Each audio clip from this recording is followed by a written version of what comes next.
Assalamualaikum warahmatullahi wabarakatuh. Hello Empers, welcome back to MP Career Talk Season 3. Pada episode kali ini kita akan membahas mengenai how to build critical and communicative character. Sebelumnya perkenalkan, namaku Dianta Mariam Andini dari MP 2022. Nah Empers, pastinya aku gak sendirian nih di sini. Aku udah ditemenin sama narasumber yang keren banget. Di sebelahku udah ada Kak Pradipta. Halo Kak Pradipta. Halo Dianta. Gimana nih Kak kabarnya hari ini? Alhamdulillah luar biasa. Alhamdulillah baik ya. Nah mungkin nih Kak, teman-teman Empers masih banyak nih yang belum kenal sama Kak Pradipta. Boleh nih Kak dikenalin namanya terlebih dahulu. Oke, halo Empers. Perkenalkan, nama saya Pradipta Hendrawan Putra, biasa dipanggil Dipta. Saya MP tahun 2010, kemudian lulus tahun 2015.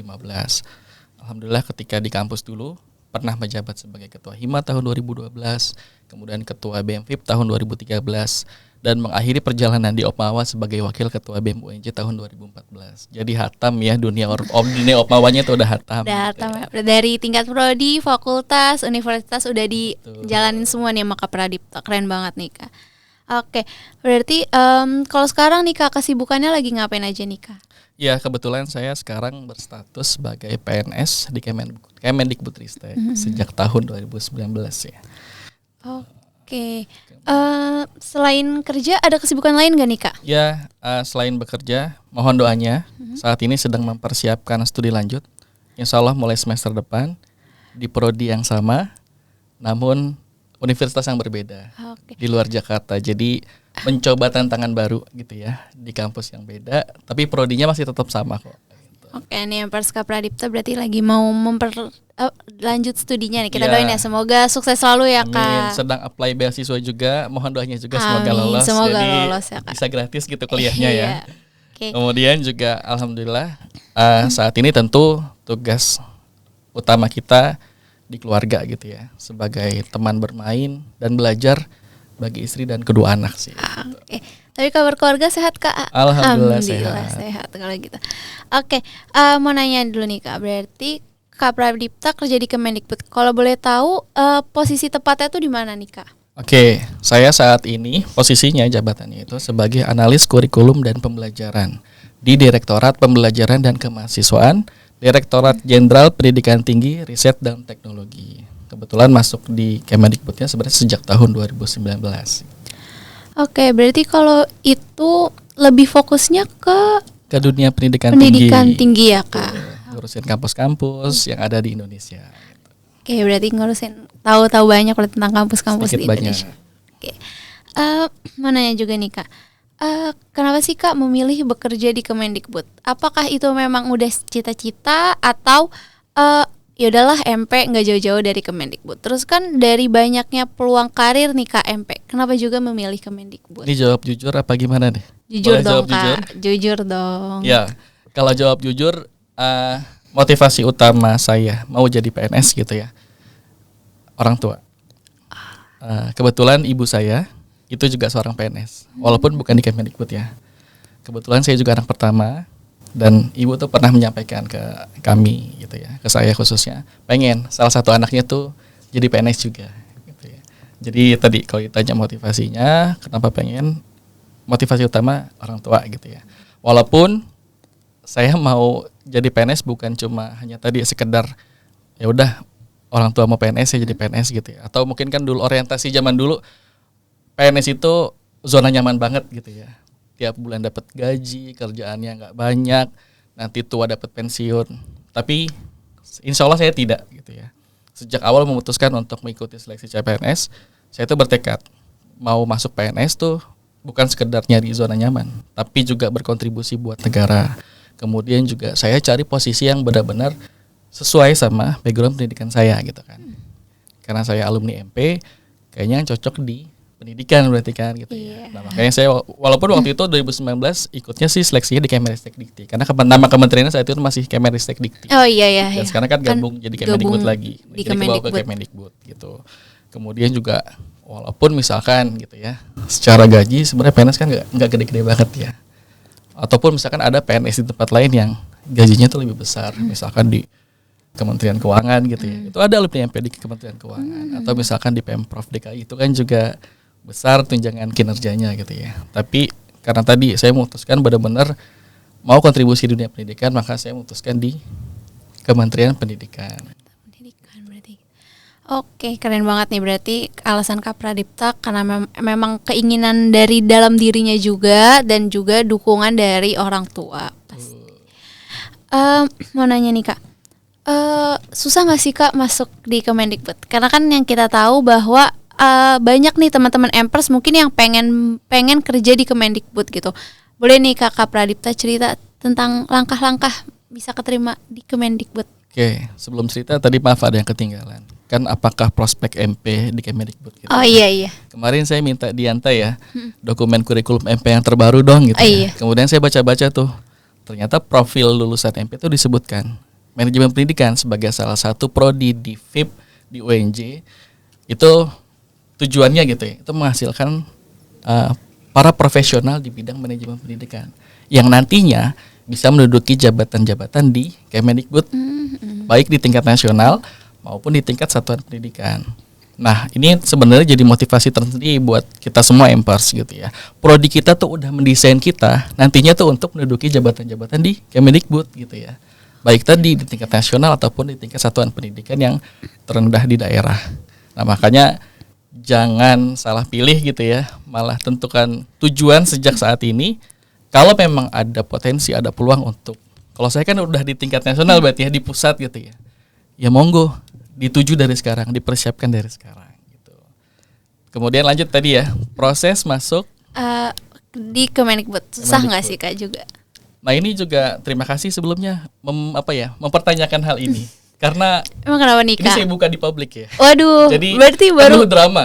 drama. Dan banyak hikmah saat saya akhirnya sampai di posisi saat ini. Oke, boleh nih Kak di-share. Ceritain ya. Yeah. Oke. Saya lulus tahun 2015 gitu ya. Tahun itu tuh masanya moratorium penerimaan CPNS gitu ya. Jadi nggak ada tuh penerimaan CPNS gitu ya. Kemudian saya kerja di swasta dulu gitu kan. Di perguruan tinggi juga sih, perguruan tinggi swasta. 2016 mulai ada, tapi sedikit banget posisinya gitu ya. Saya iseng daftar. Gak lolos di administrasi karena memang gak sesuai ya administrasinya sama lulusannya. Oke, gak apa-apa. Kemudian tahun 2017 saya coba ikut lagi. Ada pembukaan lagi, lebih besar dari tahun 2016. Waktu itu ada formasi di Kemenristek Dikti untuk prodi MP tapi D3. Oh, bukan. Pernah dengar gak D3 MP? Sejujurnya kalau aku pribadi belum pernah dengar sih Kak. Sama, saya juga gitu ya. Makanya waktu itu saya juga kok aneh ya di 3MP, tapi saya cek formasi yang lain tuh nggak ada untuk MP. Jadi di Kemenristek Dikti hanya ada MP tuh satu, itu D3. Ya udahlah bismillah. Iseng-iseng juga waktu itu, belum terlalu mau ini banget ya. Cobalah daftar gitu ya. Daftar, lolos seleksi administrasi gitu. Jadi nanti seleksi CPNS sekarang tuh ada 3 tahap besar ya. Seleksi administrasi, seleksi kompetensi dasar, dan seleksi kompetensi bidang. Jadi di tahun 2017 itu saya melamar sebagai auditor untuk di Inspektorat Jenderal Kemenristek Dikti. Tadi lulusannya itu D3MP. Aneh memang, tapi saya tadi coba dulu deh pengalaman ikut tes CPNS gitu kan. Saat diumumkan seleksi administrasinya lolos gitu ya. Alhamdulillah. Dan luar biasanya lagi, saya satu-satunya yang lolos gitu. Wah, alhamdulillah. Jadi pas lanjutkan ya, berarti tes kedua tadi apa? SKD. Nah, SKD itu kan ada passing grade yang harus kita lewati. Oh iya. Di situ saya lolos. Jadi mungkin saya lolos passing grade udah otomatis nanti bakal keterima jadi CPNS gitu ya. Oke, saya lolos passing grade ketika itu. Nah, saat pengumuman untuk SKB, tiba-tiba hilang tuh formasi itu. Dinyatakan tidak ada yang lolos. Kenapa? Ya saya coba protes dong, mempertanyakan dong. Passing grade saya lolos gitu kan. Di situ nggak ada calon lain selain saya gitu ya. Akhirnya saya protes langsung waktu itu ke kantor Kemenristek Dikti saat itu, yang kemudian jadi kantor saya saat ini gitu ya. Saya protes, kenapa ini kok tiba-tiba saya dibatalkan kelulusannya. Lalu saya ditemui oleh salah satu panitia, tapi mungkin selevel staff ya atau pelaksana teknis. Disebutkan waktu itu sama beliau, Anda lulusan S1, sedangkan yang kami buka D3. Ini salah, dia bilang gitu. Lah saya balikin dong.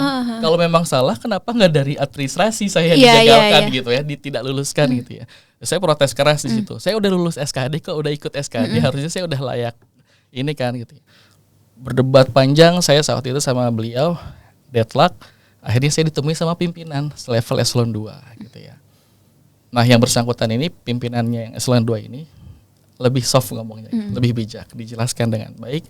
Oke, saya terima ketidaklulusan saya. Tapi waktu itu tujuan saya melakukan protes, sebenarnya saya mau menuntut keadilan gitu ya. Ya tadi poinnya, harusnya saya sejak awal nggak lulus Sejak administrasi ya, betul. karena Ini kalau udah lulus administrasi, udah ikut SKD, udah lolos, kenapa tiba-tiba dibatalkan gitu ya? Berarti kan kesalahan panitia gitu ya. Saya cuma menuntut keadilan dan minta sebenarnya waktu itu, panitia minta maaf sama saya, nggak usah terbuka pribadiannya, udah saya terima kok. Tapi sangat saya sayangkan waktu itu nggak keluar dari mereka. Jadi gagal gitu ya. Iya. Itu kesalahan fatalnya, mereka salah seleksi administrasi. Kesalahan kedua, Kemendikti kan yang punya data pendidikan tinggi di Indonesia. Kok bisa buka lowongan yang nggak ada lulusannya? Jadi ternyata emang nggak ada di 3MP. Emang nggak ada. Emang nggak ada. Fatal kan? Dia buka buat siapa? Nah itu dia. Saya tahu ketemu dia ternyata titipan nih, tapi saya kawal sampai akhir, sampai pengumuman akhir memang nggak ada. Jadi memang mungkin itu kesalahan teknis. Oh, salah teknis masukin kali ya. Terus salah seleksi juga kan teledor kan. Ya saya korban. Kayak 2017 belum rezeki gitu ya. Padahal udah pede banget waktu itu. Ya kan cuma tinggal satu orang gitu kan. Gak ada saingan. Udah optimis banget gitu ya. Tiba-tiba gagal. Ya itulah takdir Allah ya. Kita gak ada yang tahu. Oke, selesai. Tahun 2018 pemerintah buka lagi seleksi CPNS. Ini dengan formasi yang jauh lebih besar. Saya masih ada bayang-bayang kekecewaan tentu kan. Disakitin lah tanda kutip gitu ya. Bukan karena saya gak mampu, tapi tadi karena kesalahan panitia. Tapi tadi saya balik ke niat awal, saya refleksi diri lagi. Ada peluang gitu kan. Ikut lagi. Kebetulan tahun itu ada S1 MP di kementerian yang sama. Kemenristek Dikti. Walaupun di posisinya beda ya, satuan kerjanya beda. Waktu itu di Direktorat Jenderal Pendidikan Pembelajaran Kemahasiswaan sebagai pengembang kurikulum. Ya udah bismillah gitu kan. Ya tadi masih dalam bayang-bayang kekecewaan, mau coba kementerian yang lain, tapi tadi passion saya tuh di pendidikan tinggi gitu ya khususnya. Karena background pekerjaan saya kebetulan setelah lulus sempat 2 tahun di kampus swasta di Universitas Paramadina. Kemudian lanjut 2 tahun berikutnya tuh di FKUI. Jadi emang sejak lulus pengalamannya keseharian pekerjaan itu di dunia pendidikan tinggi, di dunia kampus lah. Udah ada pengalaman dan memang udah terjunnya ke sana ya Kak. Dan tadi passionnya emang udah ngurusin dunia pendidikan tinggi lah. Makanya 2018 ada peluang coba lagi. Bismillah gitu ya. Ikutlah gitu ya. Tadi daftar posisi pengembang kurikulum di Direktorat Jenderal Pembelajaran Kemahasiswaan. Administrasi lolos gitu ya. Kalau sekarang saya ingat tentu banyak gitu ya. Karena kan S1MP memang banyak gitu. Iya. Ada 41 orang yang saat itu memperebutkan satu posisi. Kalau di zaman saya tuh masih terbuka. Yang daftar berapa, nanti yang lulus berapa, dari awal sampai akhir itu terbuka ya. Jadi kita bisa mantau. Kita bisa lihat ya. Betul, bisa lihat. Jadi lolos seleksi administrasi ada 41 orang, lanjut SKD gitu ya. Saya nggak lulus SKD ternyata. Kurang 3 angka di tes potensi kepribadian. Jadi saya di bawah passing grade. Dinyatakan nggak lulus gitu kan. Oke, kecewa dong tentu. Padahal tahun sebelumnya udah lulus tapi passing grade, nilainya juga jauh lebih tinggi gitu kan. Tapi karena kesalahan panitia, saya nggak jadi. Nah tahun ini posisinya udah pas nih. Ternyata nggak lolos SKD di bawah passing grade. Tapi lagi-lagi di sini takdir Allah bermain ya. Luar biasa. Dari 41 orang yang ikut SKD saat itu, nggak ada yang lolos passing grade satupun.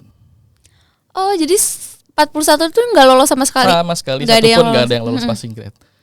Bahkan waktu itu kan heboh, di tahun saya itu 2018 heboh karena di tingkat nasional, seleksi CPNS itu, tingkat kelolosan SKD-nya itu di bawah 10%. Dikit banget. Jadi kan mubazir ya, pemerintah udah buka banyak formasi, tapi nggak ada yang ngisi karena banyak yang nggak lulus. Iya. Akhirnya tahun itu Kemenpan RB mengeluarkan keputusan baru, jadi peraturan tambahan gitu ya. Kalau nggak lolos passing grade, di ranking. Gitu. Oh. Alhamdulillah waktu itu ketika di ranking saya nomor 1 ternyata. Jadi 3 besar ya, karena tadi formasinya itu hanya 1 orang.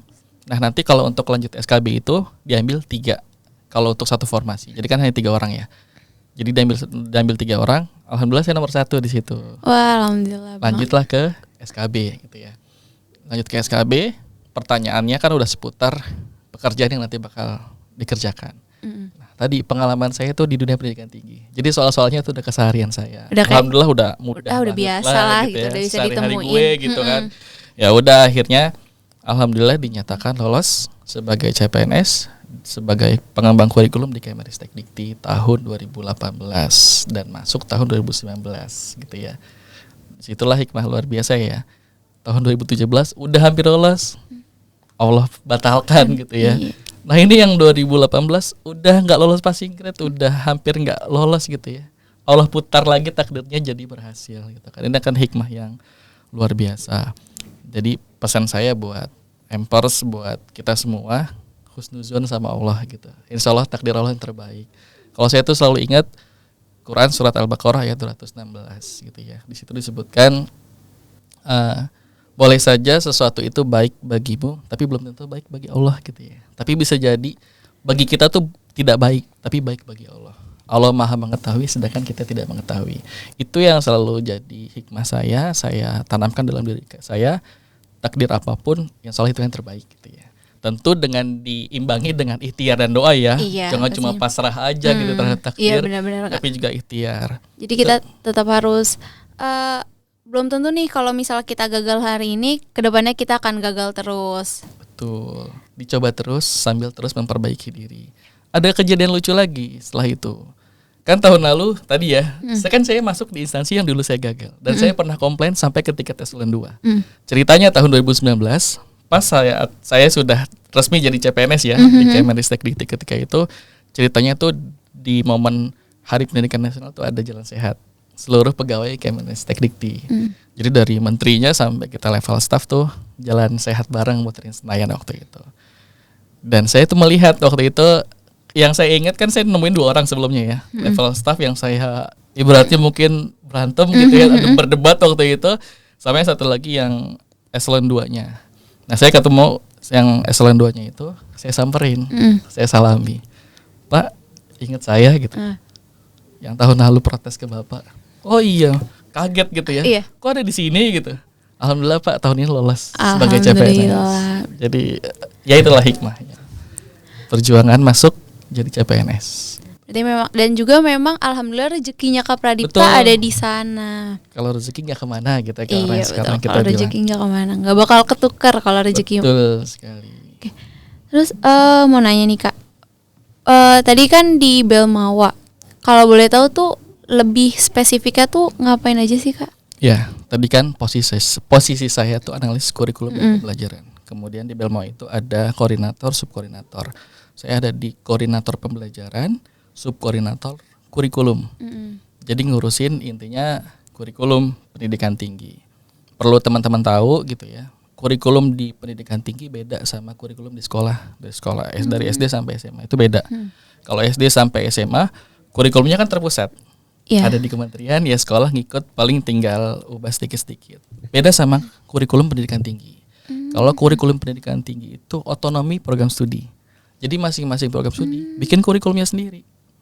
Bisa aja misalkan MP di UNJ sama MP di UPI, di UNESA, di UNY itu beda. Itu bisa beda ya Kak? Bisa beda banget. Bisa. Jadi karena memang tadi hak program studi untuk mengembangkan kurikulumnya masing-masing. Sampai ke mata kuliahnya pun beda Kak? Bisa jadi beda. Walaupun mungkin secara umum sama, tapi kan pasti mereka ada kekhasan sendiri. Iya. Nah, tugas saya saat ini itu tadi mendampingi, mengawal proses penyusunan kurikulum di program studi itu berjalan dengan baik. Kita cuma membuat panduan umum gitu ya. Standar-standar umumnya, garis besarnya, rambu-rambunya. Program studi silakan mengembangkan sendiri. Kemudian Dianta tahu program Merdeka Belajar Kampus Merdeka? Ya, MBKM. Kebetulan itu juga jadi kebijakan yang luar biasa menggemparkan ya gitu kan. Nah, konsekuensi dari program MBKM itu program studi harus melakukan reorientasi kurikulum, menyesuaikan kurikulum. Kan kalau MBKM itu kita ikut magang, ikut misalkan kampus mengajar, ngajar di sekolah, pertukaran mahasiswa, kemudian proyek kemanusiaan, KKN tematik, terus kegiatan wirausaha, riset, atau proyek independen. Semua itu kita lakukan di luar prodi kita, di luar kampus kita. Kemudian kan ketika balik, prodi itu wajib mengakui aktivitas kita itu kan Ya, jadi SKS. dikonversi ke Betul, SKS. dikonversi. Jadi dari MBKM jangan sampai mahasiswa justru lulusnya lebih lama. Karena kan tadi dikonversi. Jadi cuma nuker aja. Yang sebelumnya aktivitasnya belajar dalam kelas, kemudian dengan adanya MBKM kita belajar di luar kelas. Nah, tadi lagi-lagi tugas saya mengawal kebijakan MBKM ini. Prodi itu mampu mendukung MBKM ini melalui kurikulum. Jadi kurikulum program studi itu ruhnya pendidikan gitu, di pendidikan tinggi gitu. Jadi kalau kurikulumnya baik, tertata dengan baik, ya insya Allah aktivitasnya akan baik. Ya program MBKM-nya akan lancar. Tapi kalau kurikulumnya berantakan gitu ya, nggak sesuai, nah itu pasti sulit untuk mengakui program MBKM. Makanya sejak tahun 2020, sejak dikeluarkannya kebijakan tentang MBKM, direktorat saya Belmawa tuh dan di posisi saya itu ngasih hibah ke prodi-prodi di seluruh Indonesia. Ngasih hibah untuk apa? Mengembangkan kurikulumnya biar mampu mendukung implementasi Merdeka Belajar Kampus Merdeka. Oke. Wah, keren banget ya. Aku juga baru tahu banget nih kalau ternyata kurikulum misalnya sesama MP walaupun bukan di UNJ tuh bisa beda. Aku pikir hampir sama kayak sekolah gitu. Ya udah kurikulum MP belajarnya sama. Makanya gini. kemarin saya minta dokumen kurikulum Dianta kan, karena pasti beda. Atau mungkin yang dulu saya dengan yang sekarang itu juga bisa jadi beda. Karena kan perkembangan zaman semakin berkembang. Jadi di pendidikan tinggi itu prodi itu kalau rutinnya biasanya tuh evaluasi kurikulum 5 tahun sekali. Disesuaikan. Tapi kalau tadi tuntutannya sekarang semakin cepat bisa jadi kurang dari 5 tahun tuh kita udah ya, banyak karena penyesuaian. kayak ada MBKM Betul sebelumnya.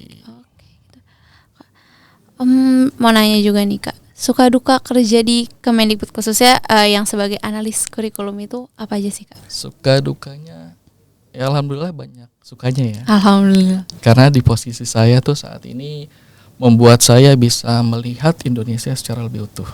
Karena tadi salah satunya kan saya suka ngasih hibah ke perguruan tinggi itu dari Aceh sampai Papua.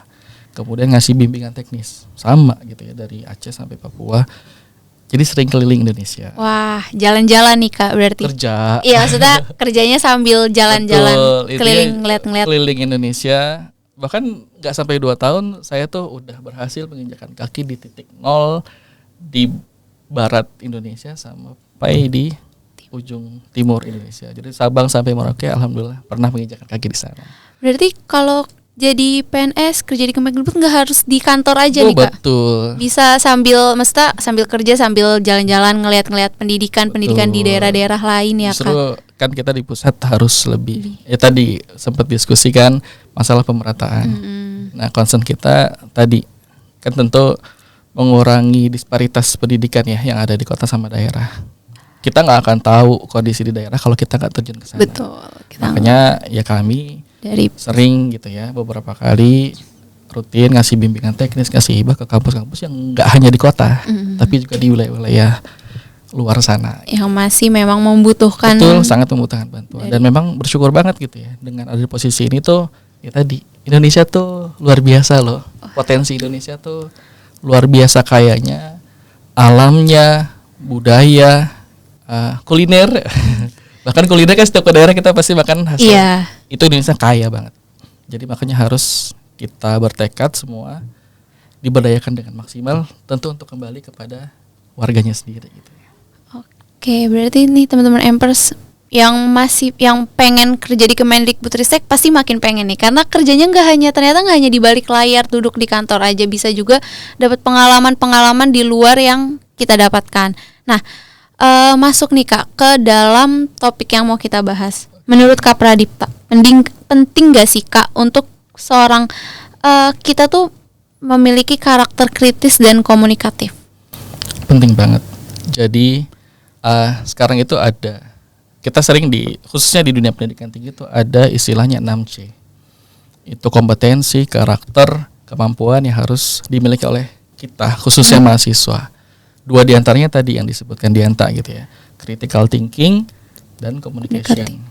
Sisanya tadi creative thinking gitu ya, kemudian computational logic, kemudian collaboration gitu ya, kemudian sama compassion. Jadi karakter tersebut tuh harus kita miliki. Kenapa kita harus berpikir kritis? Karena kalau kita berpikir kritis kan kita dilatih untuk memikirkan sesuatu tuh dengan analisa. Jadi nggak hanya mengeluarkan statement tanpa analisa. Jadi kita harus dilatih betul bagaimana melihat suatu permasalahan dengan sudut pandang yang beragam. Hingga akhirnya kita bisa menemukan sebuah kesimpulan yang tentunya tadi kritisnya bukan kritis yang menjatuhkan gitu ya. Bukan yang menjatuhkan, tapi kritis untuk membangun. Nah, salah satu cara gimana kita bisa memaksimalkan critical thinking kita ya di kelas-kelas nanti tuh mudah-mudahan dosen-dosen tuh udah menggunakan metode pembelajaran yang enggak kaku, ya enggak sekedar ceramah gitu ya. Tapi juga dengan problem based learning, dengan project based learning, dengan case study. Ini saya juga balik karena di Kemendikbud khususnya di Dikti saat ini tuh ada namanya indikator kinerja utama. Ada 8. Salah satu di antaranya IQ7 itu bagaimana prodi bisa mendesain pembelajaran yang berbasis dengan tadi team based project dan case method. Tujuannya apa tadi? Melatih mahasiswa bisa berpikir kritis dan menyampaikan pandangannya, menyelesaikan suatu permasalahan. Tujuannya itu. Kemudian komunikasi. Era sekarang kita nggak mungkin hidup sendiri. Ya, apalagi kita sebagai manusia itu kan makhluk sosial. Betul. Tentu kita harus berinteraksi dengan orang lain. Kolaborasi menjadi salah satu komunikasi dan kolaborasi ini jadi salah satu kunci kalau kita mau berhasil gitu ya. Kalau kita hanya ya diam aja atau ketika jadi mahasiswa itu nggak aktif di mana-mana itu sayang banget. Jadi critical thinking kita sama komunikasi kita tuh nggak akan terasa. Jadi manfaatkan betul momen kita jadi mahasiswa untuk mengasah 2 kemampuan itu. Berarti sebagai mahasiswa kita penting banget ya Kak, harus punya karakter kritis dan komunikatif, dan gak hanya kedua karakter itu aja, ada karakter kreativitas, terus kolaborasi juga. Nah, aku mau nanya nih Kak, kira-kira gimana sih Kak sebagai seorang mahasiswa melatih karakter kritis dan komunikatifnya? Tapi selain tadi di dalam kelas, apakah ada cara lainnya nggak nih menurut Kak Pradipta? Tuh, banyak ya. Jadi salah satunya dalam kelas itu mungkin yang paling dasar. Kita semua pasti kan belajar di kelas. Iya. Tapi banyak hal lain yang perlu kita lakukan untuk mengasah kedua kemampuan itu. Yang paling utama adalah dengan salah satunya organisasi. Karena kan dengan organisasi kita tentu bakal menemukan lebih banyak orang, lebih banyak karakter orang. Tentu pasti kita nanti nyusun proyek-proyek tertentu. Di situ kan kita dituntut berpikir. Atau misalkan mahasiswa kan sekarang tugasnya sebagai salah satunya sebagai social control gitu ya. Jadi isu-isu yang ada di Indonesia gitu ya atau di kampus kita itu pun kita harus memikirkan gitu ya bagaimana solusinya. Jadi dengan organisasi insya Allah kita akan jauh lebih terasa gitu ya kompetensi kritis kita sama komunikasi kita, karena tadi banyak bertemu sama orang kan, dan nggak hanya teman-teman di kelas, nanti kan ketemu sama kelas lain, kemudian sama kakak kelas, sama adik kelas, bahkan sama prodi lain, atau bahkan misalkan kalau di MP kan juga ada forum MP Indonesia ya, IMAPSI, masih ada nggak? Kita tuh nanti bakal ketemu gitu ya, kolaborasi sama prodi-prodi mahasiswa MP di kampus-kampus lain di Indonesia, itu pun ada peluang ke sana, jadi manfaatkan itu. Kemudian tadi saya sempat nyinggung MBKM, ini juga salah satu tujuan MBKM kan nambah kompetensi ya. Tentu bukan menggantikan gitu ya, menambah kompetensi yang ada kita nanti untuk menghadapi dunia kerja. Dunia kerja itu luar biasa besar tantangannya. Kalau kita nggak mempersiapkan sejak sekarang, itu akan kesulitan, kita akan menyesuaikan diri. Makanya pesan saya nih untuk mengasah dua kemampuan itu, selain tadi di kelas, maksimalkan pembelajaran di kelas, berikutnya ikut organisasi, ikut program MBKM gitu ya. Kan banyak ya nanti kalau di pusat aja di tempat saya kan ada program flagship, kalau kita sering sebutnya ada MSIB, kemudian ada kampus mengajar, ada pertukaran mahasiswa merdeka atau PMM, ada wirausaha merdeka, ada ISMA, kan pertukaran mahasiswa ke luar negeri gitu ya selama 1 semester. Nah itu banyak, silakan dimanfaatkan program-program tersebut, jangan sampai dilewatkan karena momentum mahasiswa kita kan gak lama ya, kita cuma 4 tahun di kampus S1, asah itu semua gitu ya, kemampuan kritis kita dengan mengikuti banyak program selama jadi mahasiswa. Oke, berarti kita bisa nih ngasahnya dengan selain belajar, organisasi, MBKM juga salah satu program yang udah memang disediakan oleh kementerian. Nah, mau nanya juga nih Kak, apakah kedua karakter itu memang sangat dibutuhkan dalam dunia kerja, terutama khususnya di tempat kerja Kak Pradipta nih? Penting banget dan pasti bakal dibutuhkan banget gitu ya. Karena tadi saya di dunia pendidikan tinggi berhubungannya atau ibaratnya klien saya itu kalau spesifik di bidang saya itu kan kurikulum, berarti program studi se-Indonesia gitu ya. Mereka dosen-dosen gitu kan. Pasti dosen-dosen kan berpendidikan. Gitu ya. Ataupun saya pasti di kami tuh punya tim pakar yang isinya profesor-profesor. Keseharian saya tuh berdiskusi sama mereka untuk membuat nanti program atau kebijakan kan pasti komunikasinya ke sana. Nah kalau nggak kita latih kita nggak bakal bisa tuh komunikasi sama mereka gitu ya. Jadi dari mulai program studi tadi ya, dari Sabang sampai Merauke karakternya beda. Gaya komunikasi kita pakai nggak bisa sama gitu ya. Sama prodi-prodi yang ada di pusat yang akses informasinya tuh gampang banget gitu ya. Sama misalkan akses informasi kampus-kampus yang ada di Papua misalkan, itu kan susah. Kalau kita nggak punya kemampuan untuk berkomunikasi yang baik, itu tentu akan sulit. Padahal tadi mereka klien-klien kita juga gitu ya. Dan tadi berpikir kritis juga, kan nanti kita menyusun program, menyusun kebijakan. Kalau kita nggak punya kemampuan menganalisis kondisi tertentu, itu juga tentu akan sulit. Karena kan nanti program yang kita buat, kebijakan yang kita buat, tentu kita mengharapkan dampaknya baik bagi perkembangan pendidikan tinggi di Indonesia. Makanya itu harus dipersiapkan dengan baik gitu kan. Nah skill ini harus kita asah dari sekarang. Jadi kalau nanti masuk ke dunia kerja itu udah berpengalaman lah, atau seenggaknya udah punya pengalaman. Oke, berarti tips dari Kak Pradipta itu kita harus bisa mengasah skill kritis dan komunikatif kita. Nah itu caranya tadi ya Kak, yang dengan belajar aktif di kelas juga, dengan organisasi, dengan ikut mungkin MBKM. Mungkin bisa nih teman-teman Ampers ngikutin nih cara-cara dari Kak Pradipta, terutama buat teman-teman nanti yang masih semester-semester awal yang masih banyak banget kesempatan untuk ngikutin kegiatan-kegiatan tersebut. Nah nih Kak, mungkin udah terakhir ya Kak, closing statement nih buat Kak Pradipta, buat teman-teman Ampers yang nonton podcast kali ini. Ya, buat teman-teman Ampers, mungkin ada beberapa hal yang ingin saya sampaikan. Yang pertama, labnya anak MP itu organisasi teman-teman, gitu ya. Jadi jangan sia-siakan kesempatan untuk berorganisasi selama jadi mahasiswa. Mungkin kalau prodi lain kayak PAUD, kan dulu di bawah posisinya itu ada itu kan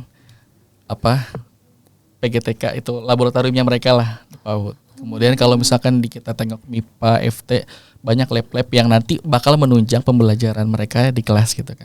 Kalau MP, kalau dulu zaman dulu ada labcom gitu. Iya. Tapi kan itu cuma belajar komputer. Tapi kan kalau saya katakan laboratorium sesungguhnya anak MP itu di organisasi. Jadi organisasi itu salah satu cara kita dalam mempraktikkan apa yang kita pelajari dalam kelas gitu ya. Itu yang pertama. Jadi jangan sia-siakan waktu selama menjadi mahasiswa nggak aktif organisasi. Yang kedua, dulu saya itu punya moto gini, kuliah nomor 1, organisasi yang utama. Gimana tuh Kak maksudnya? Gimana tuh? Ya dua-duanya penting itu. Dua-duanya penting berarti. Kuliah tetap nomor 1. Saya juga punya tekad waktu itu harus, walaupun misalkan saya aktif gitu ya di organisasi sampai BEM UNJ, saya harus lulus tepat waktu. Walaupun pada akhirnya saya telat satu semester. Jadi saya 4,5 tahun tuh lulus dari UNJ. Karena memang gak bisa lulus 4 tahun. Waktu itu masih menjabat sebagai wakil ketua BEM UNJ. Tapi alhamdulillah waktu itu saya tuh selang antara sidang skripsi dan sidang umum BEM UNJ itu hanya 2 minggu. Jadi saya sidang skripsi dulu, 2 minggu kemudian saya selesai amanah sebagai ketua BEM UNJ. Jadi tadi akademik sama organisasi harus diseimbangkan. Jangan tadi organisasi ya penting sebagainya, kita fokus organisasi, itu kuliah ditinggal. Jangan. Dua-duanya penting. Toh kan tujuan kita masuk MP, kuliah, lulus jadi sarjana. Betul. Sarjana itu kan juga suatu, kalau saya juga waktu itu kebanggaan orang tua kan. Lagi-lagi ingat orang tua. Iya, harapan kita kan tentu bukan organisasinya, tapi akademiknya. Akademik tetap yang utama, tapi tadi organisasi nggak bisa tinggalin. Karena itu sama-sama penting juga. Betul ya Kak. Banget. Yang ketiga, saya mau ngajak kita semua nih MPers, teman-teman, untuk memperpanjang usia kita. Usia gimana nih Kak maksudnya nih? Tuh? Kan agak memperpanjang usia apanya nih Kak? Saya jelaskan ya. Bukan tentunya bukan usia biologis. Iya. Usia biologis kita nggak ada yang tahu gitu Iya, ya umurnya betul. sampai kapan gitu. Yang saya ingin ajak usia pemikiran kita, usia ideologis kita. Gitu. Kalau usia biologis tadi kita nggak akan pernah tahu sampai kapan usia kita. Tapi kalau usia pemikiran, usia ideologis itu bisa kita persiapkan. Bagaimana caranya? Tentu saat ini kita perlu berbuat banyak kebaikan kepada orang di sekitar kita. Tularkan, tadi kan kita harus berpikir kritis gitu ya, komunikatif. Jadi dalam berpikir kritis, kemudian tadi menyampaikan solusi yang baik, yang bijak gitu ya. Dalam berkomunikasi pun timbulkan kesan yang baik kepada orang-orang yang berinteraksi dengan kita. Kalau Nabi Muhammad usianya berapa? 63 nggak sih? 63. Alhamdulillah masih benar ya. Masih Nggak banyak agama ya. nggak lupa berarti. Tapi sampai sekarang masih kita sebut namanya. Iya betul. Perilakunya sehari-hari masih kita ikuti saat ini. Iya. Ya oke, mungkin itu Rasul Allah gitu ya. Mm-mm. Kalau kita lebih dekat lagi, Soekarno usianya berapa? Usia biologisnya ya? Mohon maaf Kak, saya lupa sih Nggak sampai 70 jujur. tahun. Kalau nggak salah 69 tahun. 69 ya. Tapi sampai sekarang pemikirannya Masih kepake banget. Bung Karno tuh lu gini. Pasti kata-kata Bung Karno. Iya tuh. pasti. Nah, kita pun bisa teman-teman. Tentunya bukan dengan yang hanya diam dan gak aktif ya. Kalau kita aktif berorganisasi kan peluang untuk menuangkan ide-ide kita tuh terbuka lebar. Terbuka lebar. Bahkan ambil momentum untuk jadi pemimpin ketika nanti pemilihan pemilu misalkan. Maju jadi calon ketua hima gitu. Nggak usah takut kalah gitu ya. Kemudian kalau ada peluang apapun itu ambil gitu ya. Begitupun nanti di dunia kerja, karena sejatinya kemampuan itu nanti kita persiapkan pun untuk dunia kerja. Nanti di dunia kerja juga demikian, jangan orientasinya hanya nyari uang gitu ya. Misalkan cuannya gimana nih gitu, jangan gitu ya. Jadi niatkan semua itu kalau saya gitu ya untuk ibadah. Gitu. Karena kan tadi hidup kita nggak ada yang tahu sampai kapan. Tentu sebaik-baik manusia yang bermanfaat untuk orang banyak. Ya, terakhir gitu ya, tadi yang perlu kita tahu juga ada 3 amal yang nggak akan terputus ketika kita sudah wafat gitu ya. Yang pertama doa anak soleh, yang kedua sedekah jariah, yang ketiga itu ilmu yang bermanfaat. Nah, Betul. panjang usia ideologis itu berkaitan sama yang ketiga, gitu, ilmu yang bermanfaat. Tentu dengan kita menjadi orang yang bermanfaat untuk banyak orang, banyak ilmu yang kita tularkan, nanti insya Allah gitu ya, walaupun kita udah nggak ada di dunia ini, kebaikan-kebaikan yang kita jalani masih berbekas ke orang banyak dan itu akan membawa pahala bagi kita di akhirat kelak. Itu aja mungkin buat MPR sekalian pesan-pesannya. Makasih banyak nih Kak Pradipta atas sharing-sharingnya, kesediaan waktunya untuk sharing hari ini, terus juga tentang masukan-masukan, pesan-pesan buat Empers. Nah, kalau boleh karena kita tadi udah bahas banyak banget ya Kak, mulai dari gimana sih cara lika-liku Kak Pradipta nih biar bisa di posisi yang sekarang, terus juga pandangan Kak Pradipta tentang karakter kritis dan komunikatif, terus juga tadi Kak Pradipta udah nyampain pesan bahwa sebagai mahasiswa tuh penting banget nih kedua karakter tersebut dan kita bisa memanfaatkan ya atau mendalami karakter tersebut tuh dengan belajar dengan benar di kelas, terus juga ikut organisasi, terus juga ikut MBKM. Nah, oke. Mungkin kita akhiri aja kali ya Empers podcast kali ini. Terima kasih lagi Kak Pradipta atas kesediaan waktunya. Dan buat teman-teman Empers lainnya, jangan lupa saksikan MP Career Talk Season 3 pada episode selanjutnya. See you!